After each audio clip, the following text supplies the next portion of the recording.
यामध्ये 5 जुलैला साधारणतः सायंकाळी 5:30 वाजेच्या आसपास एक सुशांत हजारे नावाचे व्यक्ती त्यांच्या फॅमिली सोबत बुटीबोरीला काही कामानिमित्त येत होते आणि त्यांची मुलगी त्यावेळेस त्यांच्यासोबत त्या फोर व्हीलर मध्ये होती.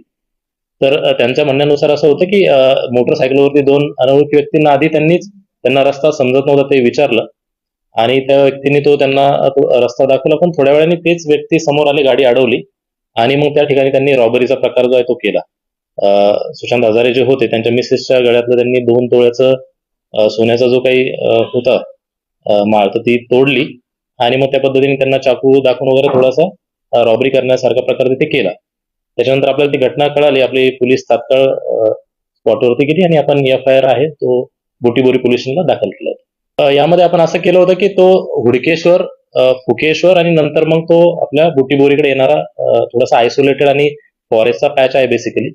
तर त्यानंतर आपण हुडकेश्वरच्या साईडला थोडासा लोकांना विचारपूस केली फुकेश्वरमध्ये. तर काही लोकांनी आपल्याला असं सांगितलं होतं की ती मोटरसायकल हुडकेश्वरच्या दिशेने गेली. मग आपण वडद आणि जो हुडकेश्वरला कनेक्टिंग पॅच आहे तो व्यवस्थित चेक केला. तर यामध्ये आपण बेसिकली आपल्या लोकल क्राईम ब्रांचच्या 3 टीम तयार केल्या होत्या. एक टीम जी आहे, आपण त्या ठिकाणचा लोकल एक डेटा त्या ठिकाणी घेऊन बघितलं. दुसरी टीम जी आहे ती आपल्या नागपूर शहरचं जे कमांड कंट्रोल सेंटर आहे CCTVचं, त्या ठिकाणी फुटेजेस चेक केले. आणि तिसरं आपण आपल्या ऑन ग्राउंड वरती जे फुटेजेस त्या रोडने आपल्याला दिसतील त्या पद्धतीने आपण त्यांचा ट्रेस आउट करण्याचा प्रयत्न केला.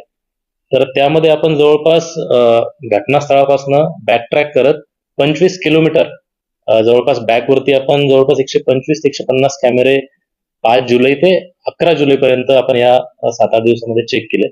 आणि त्याच्यामध्ये मग प्रत्येक पॉइंट वरती आपल्याला काही ना काही जी लिंक आहे, खूप छान गोष्ट अशी होती त्याच्यामध्ये की मुलीने जे आहे थोडंसं व्हिडिओ मोबाईलमध्ये काढला होता, त्यामुळे आपल्याला आरोपींचं कपडे कोणते घातले याच्यावर ती थोडीशी लिंक होती आपल्याकडे.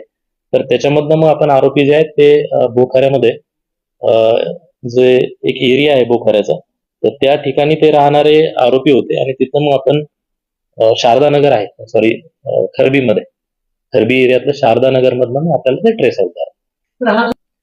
नागपूर शहर मधल्या एका गुन्ह्यामध्ये त्याला कन्व्हिक्शन झालेलं होतं आणि कन्व्हिक्शन झाल्यानंतर तो अमरावती जेलमध्ये त्या ठिकाणी होता. पण काही दिवसानंतर त्यांनी, मला वाटतं मागच्या 15 जूनच्या आसपास पॅरोलवरती तो आलेला होता आणि त्या पॅरोलमध्ये मग त्यांनी ही घटना केलेली आहे.